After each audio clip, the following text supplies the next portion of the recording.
के क्रम में कही हैं, इसलिए समय को बचाते हुए पुनः उनको हम नहीं दोहराना चाहेंगे।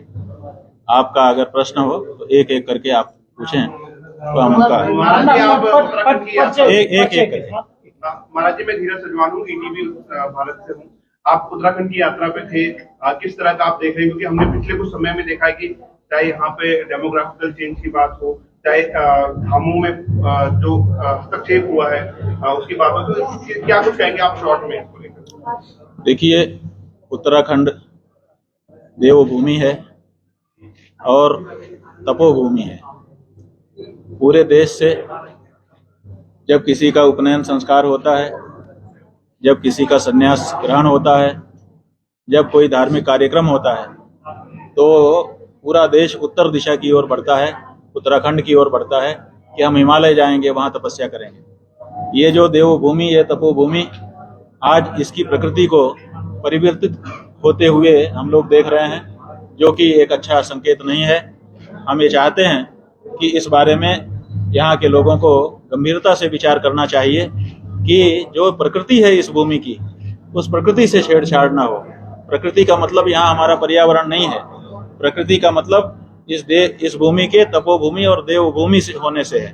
तो जो लोग तपोनिष्ठ हों, जो लोग देवनिष्ठ हों, ऐसे ही लोगों को यहाँ पर रहना चाहिए और बाकी लोगों के बारे में विचार करना चाहिए। सर, ये हिंदू धर्म, हिंदू राष्ट्र की मांग चल रही है, शंकराचार्यों की क्या राय है? देखिए, हम ये कह रहे हैं कि एक हिंदू होने की परिभाषा ये है कि सबसे पहली शर्त है कि वो गौ भक्त होना चाहिए। गोषु भक्तिर दृढ़ायस्य, पहली शर्त है गाय में जिसकी प्रबल दृढ़ भक्ति हो। तो गौ हत्या जब तक इस देश में हो रही है, तब तक इस देश में कोई हिंदू रहता है ये भी मानना मुश्किल है। हिंदू राष्ट्र की बात तो बहुत दूर है। इसलिए सबसे पहले गौ हत्या बंदी होनी चाहिए, तब फिर कोई दूसरी बात कहे तो हमको स्वीकार करें। बात यह है कि जो व्यक्ति अपने सर्वोच्च धर्माचार्य के ऊपर ये कहे कि इनको हिंदू धर्म से बहिष्कृत करवाएंगे, तो उस व्यक्ति को हिंदू धर्म में रहने का अधिकार है कि नहीं है, इस बारे में विचार नहीं होना चाहिए। तो इसीलिए हम उनको नोटिस देंगे ताकि वो इसका जवाब दें और उनके जवाब से हमको पता चलेगा कि उनका आशय क्या था और वो क्या करना चाहते हैं। उसी आधार पर उनके बारे में निर्णय होगा।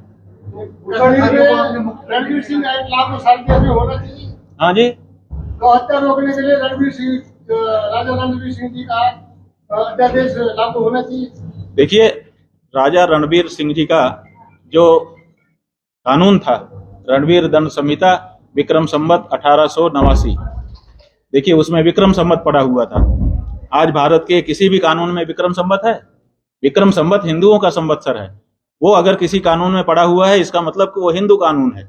आज तो भारत में अभी नया ये कहा गया कि भारतीय दंड संहिता जो है वो अंग्रेजों की है, इसीलिए हम इसको बदल रहे हैं। और जब बदला तो उसमें अंग्रेजी संवत, तो जब संहिता के गौ हत्या के बारे में, गौ रक्षा के बारे में जो प्रावधान थे, उनको भारतीय न्याय संहिता में अंगीकार किया जाए, तब तो धारा 370 हटाने का कोई मतलब है, और नहीं तो फिर ये हिंदुओं के साथ अन्याय है।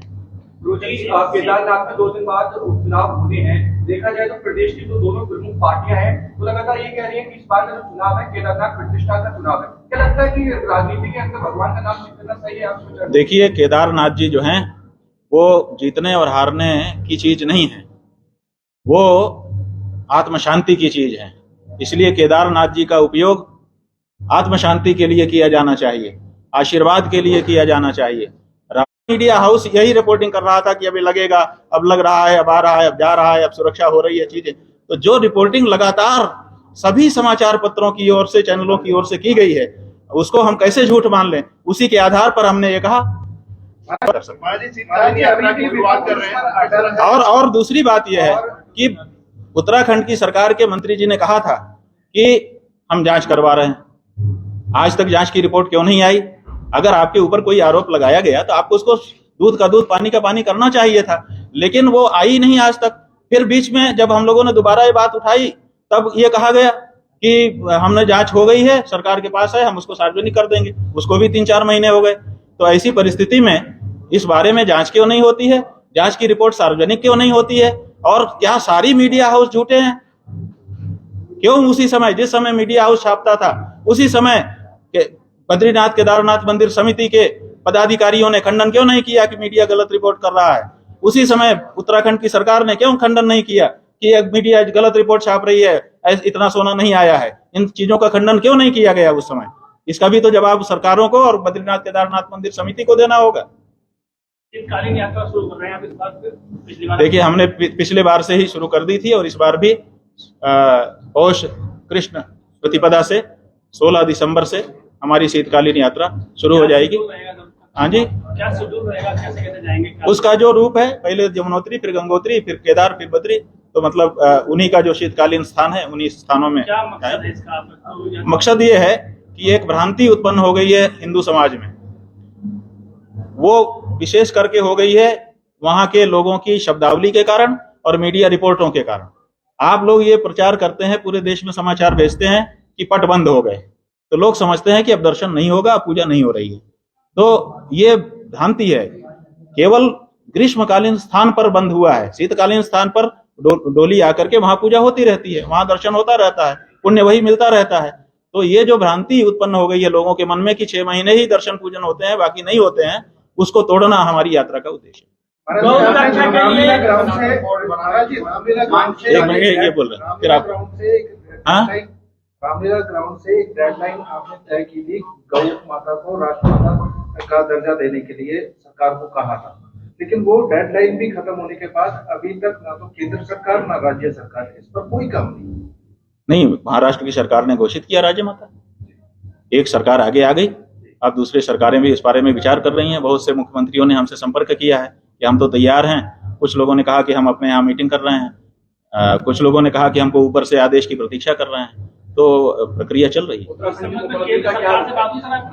उत्तराखंड के मुख्यमंत्री की बात हम आपको इसलिए नहीं बताएंगे कि आप लोग उत्तराखंड में ही हो। अगर आप केरल वाले का पूछो तो हम बता दें। शंकराचार्य जी के द्वारा गौ रक्षा के लिए अब क्या कार्यक्रम चलाए जाएंगे पूरे देश में? देखिए, हमारे द्वारा कार्यक्रम घोषित कर दिया गया है। अब इस समय हम लोग भारत के सभी राज्यों में, जैसे हम गए थे, हमने हर राज्य की राजधानी में गौ प्रतिष्ठा ध्वज स्थापित किया, ऐसे ही हमारे लोग निकल पड़े हैं, 36 प्रदेशों के 36 लोग, वो भारत के हर प्रदेश के हर जिले में जिला मुख्यालय पर जाकर के गौ प्रतिष्ठा ध्वज की स्थापना कर रहे हैं। और आपको बताने में हमको खुशी है कि 15 तारीख को, जो 2 दिन पहले 3 दिन पहले बीत गई, महाराष्ट्र के सभी 36 जिलों में गौ प्रतिष्ठा ध्वज की स्थापना हो गई और इसी तरह से हर जगह होगी। उसके बाद अगले चरण में हम लोग उसको और भी नीचे जनता तक लेके जाएंगे। जो राज्य गौ को राष्ट्रमाता की दर्जा देगा, वहाँ शंकराचार्य का सपोर्ट रहेगा क्या? महाराष्ट्र खुला हम कह रहे हैं, खुला। देखिए, हम कभी भी राजनीति में सीधे नहीं कहते थे, लेकिन ये इतना बड़ा काम है कि इसके लिए न बोलना भी दोष हो जाएगा। इसीलिए हमने महाराष्ट्र में खुल करके कहा है कि शिंदे ने इतना बड़ा काम किया है, उसको इसका इनाम मिलना चाहिए। केंद्र में भी किसी से बातचीत हो रही है आपकी? क्योंकि आपने अभी भी कहा था कि केंद्र के मंत्री कुछ ऐसे कि जो अभी सरकार में है, इस तरह के बयान भी दिए। अब देखिए, बातें तो चलती रहती हैं, जब तक किसी लाइन न पकड़ें, लेंथ न ले आए, तब तक उसके बारे में क्या कहा जाए। मिलते रहते हैं लोग, बात करते रहते हैं, कोई किस कैपेसिटी में बात कर रहा है कुछ पता ही नहीं चलता। कई बार तो हमको कहा जा चुका, एक बार तो हमको केंद्र सरकार के एक व्यक्ति ने हमको कह दिया था कि अमुक तारीख को आकर के हम घोषणा कर देंगे, और उस दिन हम लोगों ने बहुत बड़ी सभा की, लेकिन वो नहीं आए, तो हम क्या कह दें। महाराज, उत्तराखंड सरकार ने इस बार कहा कि यात्रा कुमाऊं से भी शुरू करेंगे, क्या ये ठीक है आपकी नजर में? ये क्या कहा है? कुमाऊं से भी शुरू करेंगे, रामनगर से। कुमाऊं से मतलब यात्रा का मार्ग जो है सर वो दूसरी जगह कुमाऊं मंडल से शुरू करेंगे, उसका जो रूट है वो कुमाऊं से भी होगा। नहीं, ऐसा है, हमने आपको बताया कि शीतकालीन 4 धाम यात्रा के अतिरिक्त उत्तराखंड के 108 विशिष्ट तीर्थों की यात्रा भी हम करने वाले हैं, और वो उसमें कुमाऊं मंडल और गढ़वाल मंडल, दोनों मंडल के जो प्रमुख तीर्थ हैं वो समाहित हैं। सर, सवाल थोड़ा सा सर, जो यात्रा शुरू होती है हरिद्वार से शुरू होती है, उसके बाद उसके चरणबद्ध तरीके से गंगोत्री जो हमारे शास्त्रों में है, लेकिन सरकार ने मैसेज दिया कि आप जो है किसी और रूट से भी यात्रा कर सकते हैं, किसी और जगह से भी आप अपनी सहूलियत के हिसाब से, जबकि ये हमारे शास्त्रों के। देखिए, बात यह है कि एक तरफ शास्त्र है और एक तरफ सहूलियत है। शास्त्र क्या है कि हम जब किसी धाम में जाते हैं तो पहले हमको निष्पाप होना चाहिए। जैसे मंदिर में पूजा करने आपको जाना है तो पहले आप नहा धो के साफ हो जाएंगे ना, शुद्ध वस्त्र धारण करके तब जाएंगे। तो ऐसे ही हरिद्वार में, ऋषिकेश में लोग आकर के गंगा स्नान करके पहले अपने को शुद्ध बनाते थे और तब यात्रा के लिए चलते थे। तो ये तो शास्त्र है और सुविधा तो कुछ भी हो सकती है, उसके बारे में हम लोग क्या कहें। रामदेव जी आप पर बार बार आरोप लगाते रहते हैं, उसके बाद नोटिस। हाँ जी, रामदेव जी आप पर आरोप लगाते बात यह है कि आरोप लगाने की सबको छूट है, लेकिन आरोप सिद्ध करना पड़ता है। आरोप लगाने वाले को जल्दबाजी में ये भी ध्यान रखना चाहिए कि जो मैं आरोप लगा रहा हूँ उससे सिद्ध करना मेरी जिम्मेदारी है। अगर मैं नहीं कर पाऊंगा तो मेरी प्रतिष्ठा कम हो जाएगी। इस बारे में वो विचार नहीं करते हैं, इसीलिए बोल देते हैं। महाराज जी, बूचड़ खाने चलाने वालों पर आपने जांच की मांग करी और बात भी कही है। हम जांच अपने स्तर पर कर रहे हैं, क्योंकि बूचड़ खानों पर जांच की जो मांग है वो कोई सरकार तो मानेगी नहीं, क्योंकि सरकारों ने उनको लाइसेंस दिया हुआ है। हमारी जो बात है वो ये है कि लोग कह रहे हैं कि हिंदू भी गौ मांस के व्यापार में संलिप्त हैं, गौ हत्या कर रहे हैं, जो कि सच नहीं है।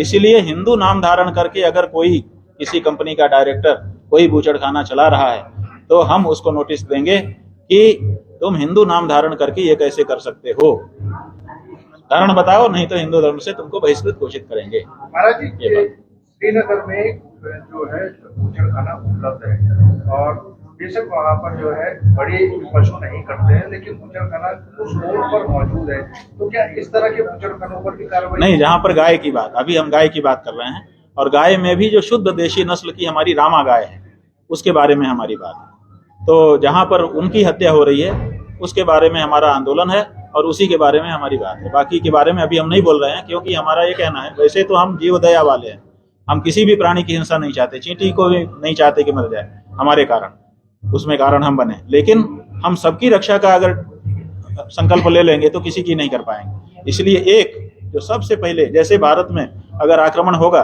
तो भारत की सेना को प्रशिक्षण है कि भारत में आक्रमण हो तो सबसे पहले राष्ट्रपति को प्रोटेक्ट करो, उसके बाद बाकी, क्योंकि वो प्रथम नागरिक है। इसी तरह से हम हर जीव की रक्षा चाहते हैं, लेकिन सबसे पहले जो प्रथम नागरिक है, प्रथम हमारी पूजनीय गाय है, पहले उसकी रक्षा तो कर लें।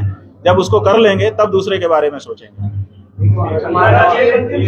चारधाम यात्रा में वीआईपी दर्शन को आप सही मानते हैं? देखिए, किसी भी मंदिर में, चाहे वो चारधाम हो, चाहे कोई देश का मंदिर हो, कम से कम एक स्थान ऐसा होना चाहिए जहां पर हर हिंदू जा करके ये अनुभव करे कि यहाँ पर सब बराबर हैं। अब भारत में स्टेशन में आपने ट्रेन में क्लास बना दिए हैं, लाउंज बना दिए हैं अलग अलग कैटेगरी के, हर जगह पर भेद हो गया है। केवल एक हमारे भगवान के मंदिर बचे हैं जहाँ पे हम एकाकार हो सकते हैं, वहां पर भी अगर वीआईपी और गैर वीआईपी बनाएंगे तो ये हिंदू धर्म की मूल भावना के प्रतिकूल है। और इसीलिए किसी भी जगह वीआईपी दर्शन या कैटेगराइज दर्शन के हम विरुद्ध हैं और हम इसको हिंदू धर्म के विपरीत किया गया कार्य मानते हैं।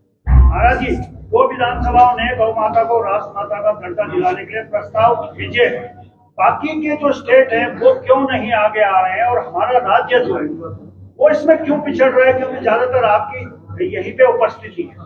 देखिए, हिमाचल प्रदेश और उत्तराखंड वो दो राज्य हैं जिनके बारे में आप कह रहे हैं। इन दोनों ने पहले ही विधानसभा में प्रस्ताव पारित करके केंद्र सरकार को प्रस्ताव भेजा हुआ है, लेकिन उस प्रस्ताव पर केंद्र सरकार ने तब की जब प्रस्ताव भेजा गया था विचार नहीं किया। अब इस समय की जो परिस्थिति है उसके अनुसार सब अपनी अपनी राजनीति देख रहे हैं। हमसे संपर्क होने पर यही कहते हैं कि हम विचार कर रहे हैं, हम करना चाहते हैं, लेकिन इसमें क्या उनकी राजनीति है, वो कौन से अवसर की तलाश में है, ये तो उन्हीं से पूछना पड़ेगा। इसी को लेकर रामलीला मैदान दिल्ली में बड़ा आंदोलन हुआ था, आप भी आए थे और गोपाल मणि जी भी थे, उनके नेतृत्व में हुआ था, लेकिन उसका असर देखने को धरातल पर मिला नहीं है। महाराज, क्या लग रहा है कि स्थिति कुछ गंभीर हो रही है? देखिए, बात यह है कि पूरे देश में गाय का वातावरण बन गया है। भारत के प्रधानमंत्री के घर में बछिया ब्याती है तो समाचार बन रहा है, उत्तर प्रदेश के मुख्यमंत्री के घर में अगर गाय बच्चा जनती है तो समाचार बन रहा है। जगह जगह से सोशल मीडिया पर लोग गाय के बारे में चर्चा कर रहे हैं। महाराष्ट्र राज्य ने राज्य माता के रूप में गाय को घोषित कर दिया और बाकी कई स्थानों से लोग कह रहे हैं कि हम विचार कर रहे हैं। तो ऐसी परिस्थिति में हम कैसे माने कि उनका आंदोलन निष्फल हो रहा है और कुछ नहीं हो रहा है? हम तो देख रहे हैं कि बहुत कुछ हो रहा है।